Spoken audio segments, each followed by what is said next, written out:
Сейчас будет моя самая любимая еда из детства. А с другой стороны, это же всего лишь еда. Знакомьтесь, холодец. Да, старый добрый холодец. Что может пойти не так?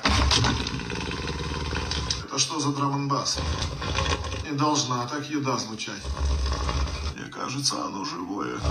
И оно идет за нами. Ух ты! Ух ты! А как он вкусно пахнет. А как выглядит? Как замерзшие лужи. Ой, извините, я никого не хотел обидеть. Особенно замерзшие лужи. У меня бабушка так отламывала кусочек, ножку. Бросала в тебя и кричала: изыди! Давала, и я с ней бежала дальше гулять. Если бы я увидел маленькую девочку, бегущую с куском мертвой свиньи, я бы обосрался. Я, если честно, и сейчас немножечко. Это божественно. Смотря в какого бога верите. Все обожают холодец. Нет. Покажите мне того, кто не любит холодец.